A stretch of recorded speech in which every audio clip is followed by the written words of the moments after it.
Começa agora o AgroMais Entrevista aqui no seu canal AgroMais, 24 horas de agroinformação para você.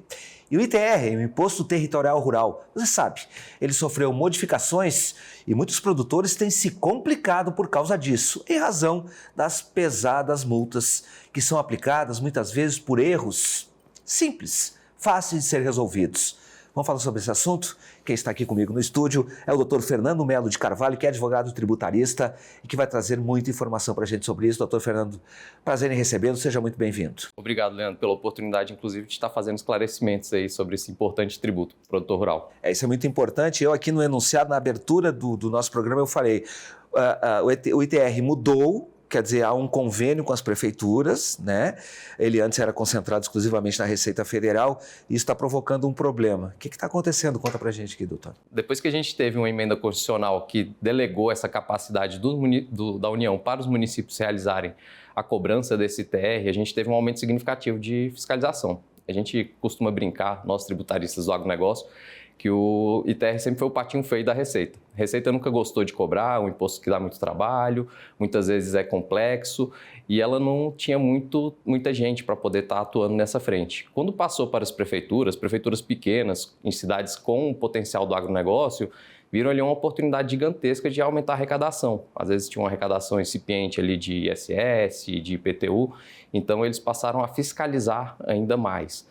Os últimos dados são que de 2020 para 2024 a gente teve um incremento aí de mais de 1 bilhão e meio referente à fiscalização de ITR. A gente não está falando em aumento do imposto, ou seja, da alíquota do imposto, a gente está falando em aumento da base arrecadatória. Exatamente, a alíquota do imposto continua a mesma, o que a gente tem foi uma implementação de mais cobranças. E a gente não tem como falar que mais gente começou a pagar ITR.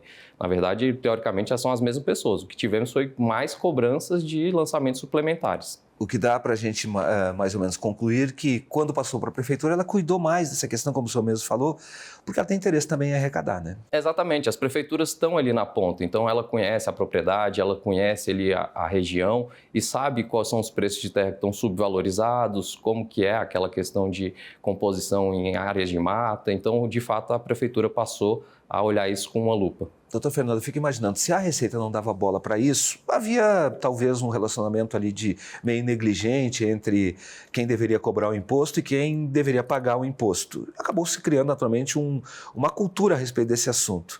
Aí mudou a regra e o produtor se viu de repente, muitas vezes, com uma multa gigantesca. Esta relação ao mudar vai trazer para o produtor, ou trouxe para o produtor, talvez um cuidado maior em relação ao que ele deve declarar junto aos órgãos fiscalizadores. Né? Com certeza, isso é muito interessante. E o que mudou? Isso é um ponto muito interessante que você indicou, porque os produtores realmente passaram a olhar isso com mais atenção. Então, muitas vezes, se ele pagava ali R$1.000 de ITR, ele vai passar a pagar 4, 5. E isso traz um custo para ele, e esse custo é repassado no próprio custo da produção, né? Então, quando ele passa a olhar isso com mais atenção, isso tem um incremento não só para ele referente aos custos, mas também para ele deixar de pagar multas exorbitantes. O que mais gera multa em razão da declaração do ITR? A gente tem 2 pontos que são os principais geradores de divergência. Um deles é em relação às áreas isentas, então o que a gente tem ali de APP, reserva legal, áreas inundadas por hidrelétrica em alguns casos, essas áreas são isentas. Muitas vezes não são declaradas corretamente ou cobradas de maneira indevida pelas prefeituras. Isso são os maiores valores. O outro ponto de divergência que a gente tem seriam em relação aos valores totais dos imóveis. O produtor vai e declara, por exemplo, que o imóvel dele vale 100 e a prefeitura entende que vale 110. E aí, em cima dessa divergência, há a cobrança do imposto suplementar com multa e juros. Mas quem define o valor não é o mercado?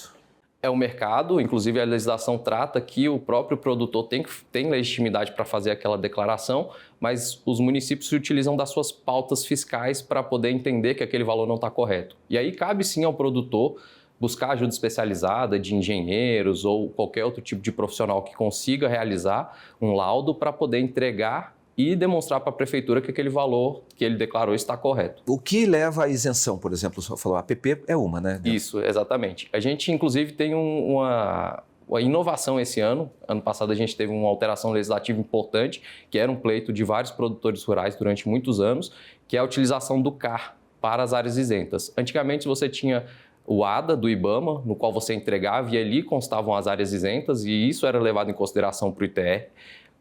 A partir desse ano a gente tem a utilização do CAR, que você entrega aos estados e com base nesse CAR você pode indicar suas áreas isentas. Então, se a prefeitura ou qualquer outro tipo de fiscalização da Receita Federal vier te perguntar quais são as áreas isentas da sua fazenda, você tem legitimidade para entregar seu CAR e demonstrar que ali estão cadastradas suas áreas. É por isso que é importante a questão do CAR, só que esbarra na dificuldade dos próprios estados em conseguirem, de fato, tornar esse procedimento, né, que já está há muito tempo aí, um instrumento que, de fato, tenha veracidade, porque não há, pelo que a gente tem recebido aqui, de relatos, não há número de pessoas suficientes para conseguir dar a demanda da qual o produtor tem feito para poder fazer o registro do CAR. Nesta hipótese, por exemplo, como é que ele pode compensar se ele não tiver o CAR feito? Não porque ele não quis declarar, mas porque houve incapacidade do Estado de poder receber essa declaração do produtor. Se ele não tiver o CAR, a gente ainda pode usar o ADA, não é indeterminado esse período ainda. Exato. Não tem um prazo limite para isso. Exato. A gente ainda pode usar o ADA. E também pode ser feito laudo, ou outro tipo de prova, como, por exemplo, as reservas legais que são averbadas nas matrículas do imóvel. Isso também é um meio de prova. Mas o ideal e o que a gente indica para o produtor é que realmente seja feito um laudo que dê respaldo a esse tipo de informação. Uhum. E aí é mais um custo, né? Mais um custo. Infelizmente é mais um custo, mas é um custo de conformidade que é muito importante. O produtor tem que se atentar a isso. Nos últimos anos a gente teve um aumento significativo de fiscalização de valores expressivos. Então, muitas vezes, produtores que pagavam R$2.000 de ITR se viram com autuações fiscais de R$300, R$400 mil. Pois é, o senhor tinha falado antes, ele pagava 1.000, daí passou a passar 4.000. Eu vi um dado aqui, um número que é real, que ocorreu lá em Minas Gerais. Ele pagava R$1.000 de ITR e passou a pagar R$70.000 de ITR. Ou seja, é um custo que acaba naturalmente pesando no dia a dia desse produtor. Ele necessariamente vai pagar mais com a nova legislação do ITR, doutor? Não. A gente falou que o imposto não aumentou, mas o produtor está pagando mais. Pode ser que tenha algum erro na declaração do produtor. E por isso que é muito importante que o produtor realmente esteja amparado por profissionais competentes, não só advogados, como contadores ou engenheiros, eventualmente, porque quando a gente tem uma discrepância muito clara entre um valor muito pequeno para um muito alto, ou tem alguma coisa errada na declaração, ou de fato ele estava declarando errado há muito tempo. Então, realmente é importante procurar um profissional habilitado para poder acompanhar o produtor. O que a gente vê, às vezes, é o produtor, ele maquia e não, a gente não está falando aí que há má intenção, não é esse processo. Ou ele subestima ou ele acaba superestimando o valor da fazenda. É importante, o que é mais importante nesse processo aí? É declarar o valor real que ele entende que seja o valor da fazenda. Né? Exato. A legislação ela trata do VTN, que vai servir de base para o ITR, como valor de mercado do imóvel. Então, não adianta ele seguir muitas vezes a pauta da prefeitura, e a pauta pode estar um pouco defasada. O importante é que ele entenda que aquele é o valor que a fazenda dele estaria em mercado. Mas ele tem uma referência, né, doutor? Exato. Ele tem que buscar um profissional especializado na matéria, no caso um advogado, que possa explicar para ele de fato todas essas nuances, porque a legislação ela é gigantesca. Né?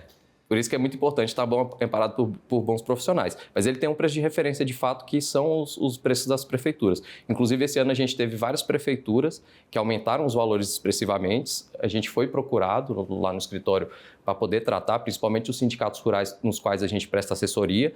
E o que a gente explica o preço da prefeitura é um preço de referência, exclusivamente. Então, se o produtor rural entende que aquele preço da prefeitura não ampara o imóvel dele, ele pode declarar a menos ou a mais. A grande questão se ele declarar a menos, ele tem que provar por que é a menos. Então, aí entraria a questão do laudo. Sim, então, acho que é importante. O que é considerado, por exemplo, a prefeitura entende que o valor da minha fazenda é X, mas o produtor entende que o valor da fazenda é meio X. Uhum.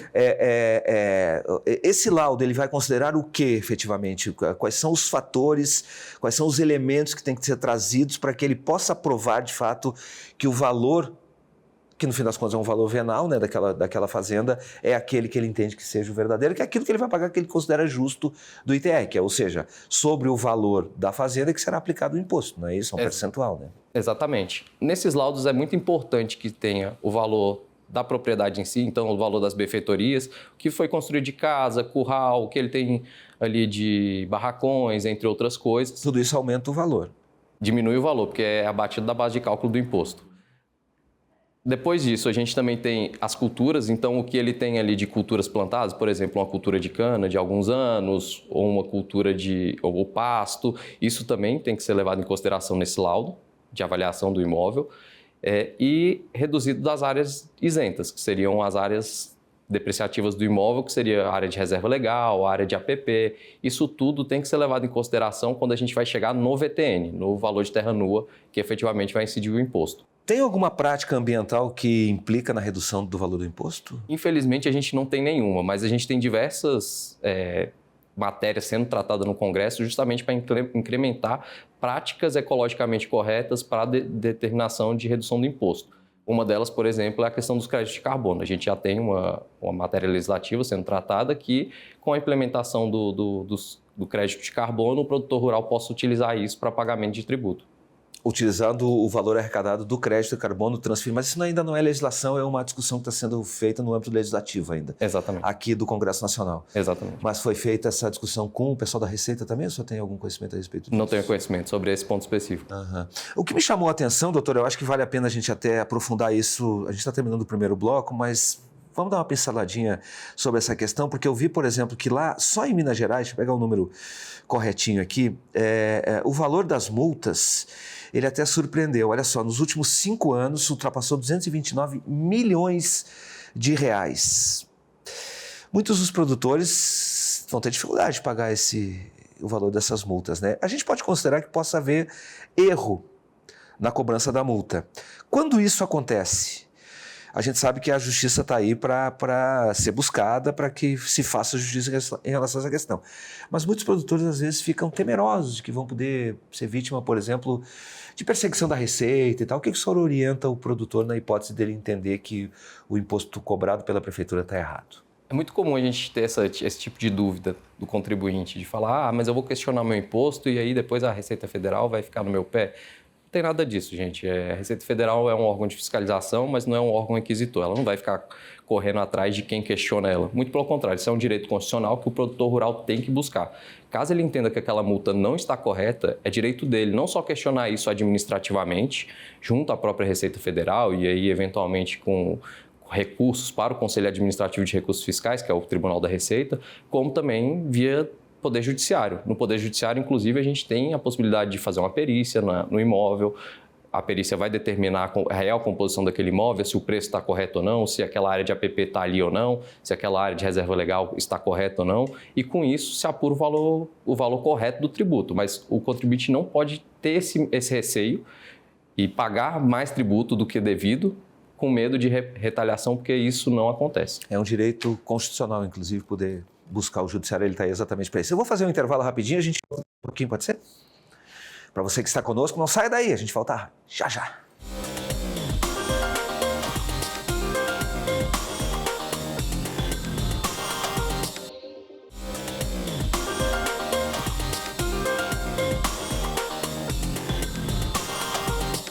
Nós voltamos com o segundo bloco do AgroMais Entrevista e no programa de hoje estamos tratando sobre o Imposto Territorial Rural, o ITR. Você sabe, a regra mudou e muitos produtores estão tendo problemas com isso. Sobre este assunto, eu estou conversando com o Dr. Fernando Melo de Carvalho, que é advogado tributarista, que está dando prazer para a gente estar aqui presencialmente no nosso estúdio. Doutor Fernando, eu vou fazer uma colocação aqui que até pode parecer ingênuo, mas como as pessoas não estão muito acostumadas no dia a dia a lidar com o imposto territorial rural, pode parecer uma coisa, uma pergunta até meio boba. Quer dizer, é tão fácil a gente declarar um imposto de renda, entra lá, baixa o programa da Receita Federal, faz a declaração, qualquer um consegue fazer isso, né? Muitas pessoas recorrem a escritórios e tal. Com o imposto territorial rural não é bem assim. Um pouquinho antes da gente fazer o intervalo, o senhor falou, basta que ele chame um técnico, faça um laudo e prove que tem questões ali, como por exemplo a área de proteção ambiental, que está resolvido o problema. Só aí a gente já mostra que é uma diferença bastante grande. Então o cuidado tem que ser muito maior, né, doutor? É verdade, o cuidado tem que ser maior e justamente porque ali a gente está tratando de uma composição real do imóvel. Mas, em compensação, essa declaração ela também é prestada pelo próprio contribuinte, assim como no imposto de renda, apesar das suas peculiaridades e ser um pouco mais difícil, de fato, do que o imposto de renda, mas a declaração é feita toda pelo contribuinte. Então, se o contribuinte tiver bastante segurança do que ele está declarando, da real composição do seu imóvel, ele pode declarar sem problema nenhum e preencher os dados lá, com tranquilidade. Eu não vejo dificuldade nenhuma em declarar o imposto de renda pessoalmente, mas eu imagino que um produtor ele precise talvez de um escritório para poder fazer esse processo todo, né? Exatamente. É muito comum eles recorram a advogados ou contadores para poder fazer esse processo, o que é muito bom por outro lado, porque assim a gente evita alguns erros que muitas vezes acabam incorrendo numa malha fina. Então, se qualquer detalhe ali que deixa passar, isso daí acaba gerando uma multa posteriormente. A transferência da competência da fiscalização para as prefeituras, claro que fez com que a lupa ficasse mais rigorosa. Muitos produtores, às vezes, eles declararam no passado, não tiveram grandes problemas em relação a isso. Só que eu queria que o senhor explicasse para a gente que hoje os modelos eles são distintos. Hoje você tem cruzamentos de dados georreferenciados, o próprio CAR serve como um exemplo para isso.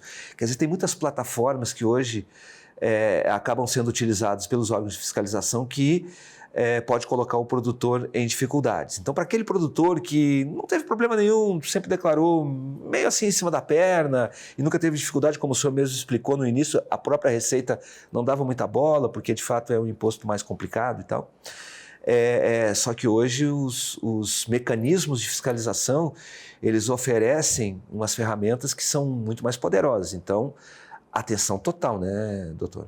Atenção total. O produtor rural não pode bobear. A gente tem visto, e eu vejo cada vez mais, fiscalizações intensas com valores de cobrança de multas e juros altíssimos. Então, é muito importante que o produtor esteja atento, faça tudo com responsabilidade, não copie a declaração do vizinho, tenha plena consciência do que ele está declarando, porque, caso contrário, ele pode ter uma surpresa muito negativa. E essa surpresa negativa pode levar à suspensão, inclusive, do próprio crédito bancário, né? Exatamente. A falta de declaração do ITR ou a ausência de qualquer certidão negativa por declaração inadequada ou por cobrança de multa e juros ou de lançamento de tributo, isso gera outros transtornos, não só aquele da cobrança. Então, ele deixa de poder financiar pelo plano safra, deixa de ter algumas linhas de crédito, eventualmente, se ele precisar vender alguma propriedade rural, ele não vai ter certidão negativa. São outros implicadores que realmente impactam na vida do produtor. Eu vi, inclusive, que muitos produtores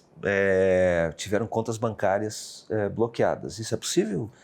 É possível, desde que a gente tenha o processo judicial. O mecanismo correto para a cobrança desses valores após a constituição do débito tributário, então faz-se o lançamento, a prefeitura cobra, não é pago, isso vai para a Receita Federal cobra novamente, não é pago, isso vai para a Procuradoria, é inscrito em dívida ativa e a Procuradoria da Fazenda Nacional ajuiza uma ação de execução fiscal perante o Poder Judiciário. E aí, neste processo, pode haver determinação pelo juiz de bloqueio de conta. A gente tem visto muito um aumento significativo aí das recuperações judiciais no campo. O senhor tem identificado ou não o fator, por exemplo, o endividamento em decorrência do não pagamento do ITR, seja por desatenção do produtor ou qualquer outro motivo, isso de alguma forma pode inviabilizar ou tem inviabilizado as propriedades rurais, doutor? A gente vê que isso aumenta muito o custo. Inviabilizar, talvez não, porque o imposto em si, ele incide sobre uma parcela do valor da propriedade. Então, a gente tem uma alíquota mínima ali para pequenas propriedades menores que 50 hectares de 0,03% e para grandes propriedades acima de 5 mil hectares que não utilizam pelo menos uma parcela significativa da sua área de 20%, não chega a inviabilizar, mas isso traz um custo relevante. Inclusive, essa alíquota maior, que seria de 20% para imóveis acima de 5 mil hectares, em 5 anos, você praticamente pagou o valor do imóvel, se a gente somar os 20%. Eu vi uma contradição aqui, que não é, claro, naturalmente do senhor, mas é uma contradição que a mim me parece da própria legislação. A gente está vendo que há todo um esforço do legislativo, do próprio Poder Executivo e uma percepção na população de que o campo pode sim contribuir muito para a redução dos gases do efeito estufa e ele tem feito um trabalho significativo para isso, como, por exemplo, a própria preservação de áreas, a não utilização utilização de 100% da propriedade e a mitigação dos processos produtivos da utilização dos recursos naturais. O senhor me disse agora, por exemplo, que propriedades acima de um determinado tamanho, eles podem ter um aumento do imposto do ITR. Por quê? Porque ela não é produtiva, né?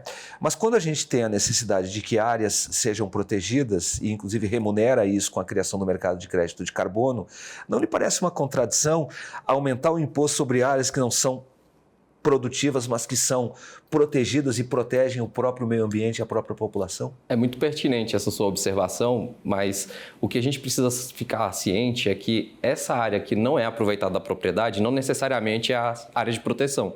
Então, não entraria essa área de reserva, área de APP, até porque essas são áreas isentas. Mas eu falo de área mesmo de produção na medida em que o produtor pode optar por fazer uma conversão em floresta, por exemplo, para obter o crédito de carbono. E aí essas áreas... seria penalizado? Não, ele não, acaba que ele não seria penalizado, porque na verdade essas áreas vão sair do ITR, então elas vão ser excluídas do ITR.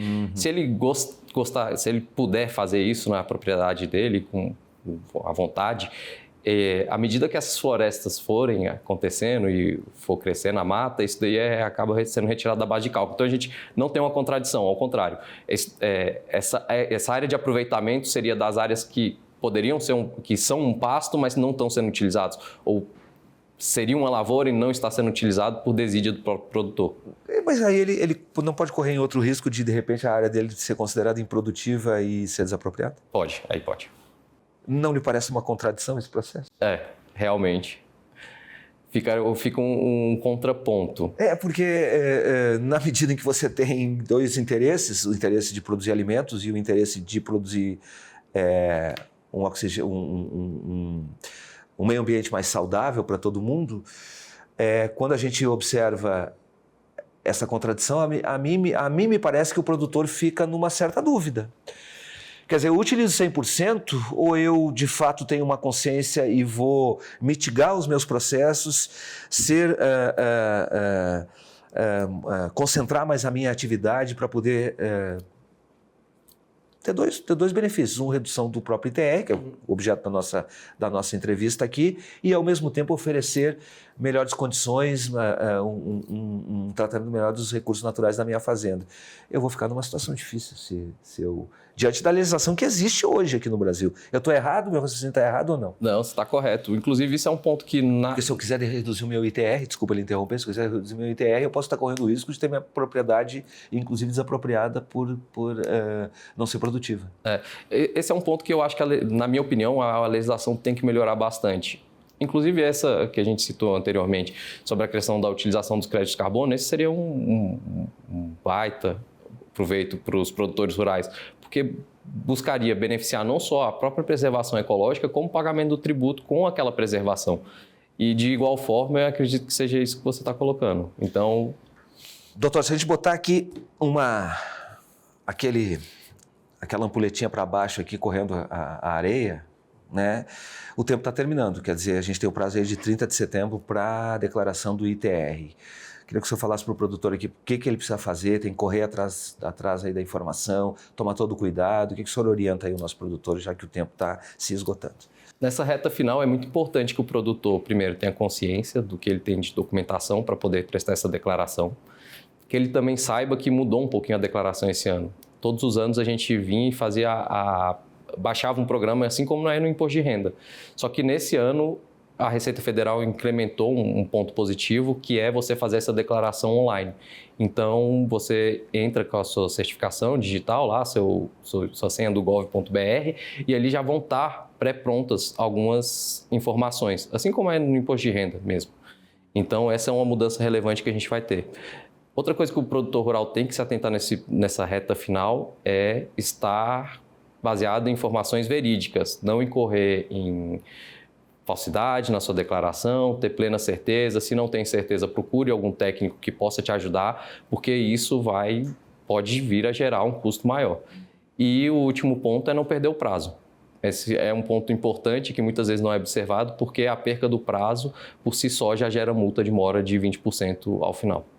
Quer dizer, não apresentando já vai ter uma aplicação de 20%. Se ele tiver dificuldade na formulação dos laudos e tiver que retificar a informação depois, é melhor que ele faça uma declaração não tão justa quanto a realidade e depois retifique ela. Exatamente. É possível fazer isso. Cumprir o prazo de qualquer jeito. Cumpra o prazo, ainda que você não tenha ali todas as informações, e ao final, se necessário, você realiza uma retificação. O senhor falou que o prazo a gente está comentando que o prazo é dia 30 de setembro. Na hipótese, por exemplo, de ele ter que fazer um questionamento, ele deve procurar a Prefeitura ou a Receita Federal? Os dois podem ser. Se a Receita Federal tiver convênio com o município em que estiver a propriedade, ele pode vir a procurar o município, a Prefeitura.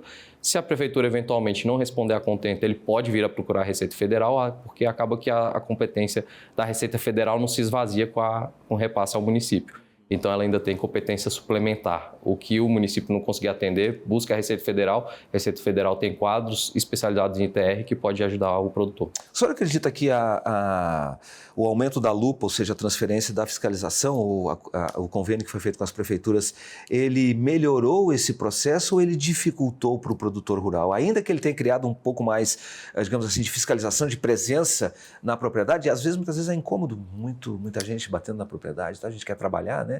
E fica lá o fiscal batendo. Mas o senhor acha que a coisa ficou melhor ou o senhor acha que ficou pior para o produtor do jeito que foi formulado? Eu acho que ficou melhor, porque o produtor passou a olhar o ITR como sempre deveria ter sido olhado, uma questão relevante dentro da atividade dele. Muitas vezes era negligenciado pelos próprios produtores. Não só a Receita Federal não gostava, como os próprios produtores também não gostavam de declarar ITR. A partir do momento que a fiscalização bate e a gente vê o vizinho sendo autuado ou alguma coisa nesse sentido, o produtor passou a dar a devida atenção para esse importante imposto.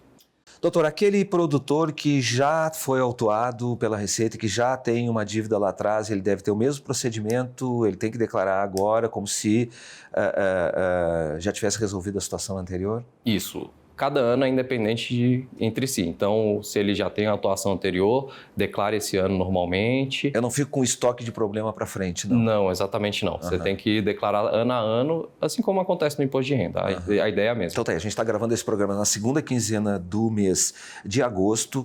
Quer dizer, o produtor aí tem menos de 45 dias para tocar todo esse processo. Pode parecer que é muito tempo, mas às vezes pode não dar tempo, né, doutor? Porque tem que juntar muito documento, notas, essa coisa toda. Então, o importante é começar a fazer esse trabalho já agora, não é isso? Exatamente. Procure o quanto antes o especialista ou quem vai te ajudar para não deixar para a última hora. Última hora nunca é bom, né? E o brasileiro adora, infelizmente. Uma declaração de ITR leva quanto tempo, mais ou menos, para juntar toda a documentação, diante dessa nova configuração do imposto? Se o produtor tiver com tudo em dia, é coisa rapidinho. Depois de 1, 2 dias ele consegue levantar a documentação. Se ele não tiver com tudo, a gente vai depender de alguns pontos cartorários. Eventualmente uma matrícula do imóvel, alguma certidão, e isso pode demorar um pouco mais de tempo. Por isso que é muito importante que o produtor busque o quanto antes esse tipo de documento, justamente para não deixar para o último momento. E laudo demora às vezes para ser feito. Exato. Então tá aí, produtor, não perca o prazo, porque isso pode provocar problemas para você. A gente viu aqui, eu estava vendo só em Minas Gerais, vou dizer o número, dá mais de 223 milhões de reais provocados aí por erros na declaração, muitas vezes erros que podem ser resolvidos facilmente, né, doutor Fernando? Muito obrigado pela gentileza, nosso programa está terminando, eu agradeço demais o senhor ter vindo pessoalmente aqui ao nosso estúdio, disponha, as portas estão sempre abertas. Eu que agradeço, é sempre um prazer estar aqui tratando na Casa do Produtor Rural e explicando um imposto muito importante que ficou um pouco esquecido durante um certo período. É verdade, essa é uma questão bastante importante que pode evitar dor de cabeça para o produtor. Para você que esteve conosco, muito obrigado pela atenção, pelo carinho e a gente se vê. Até mais. Tchau, tchau.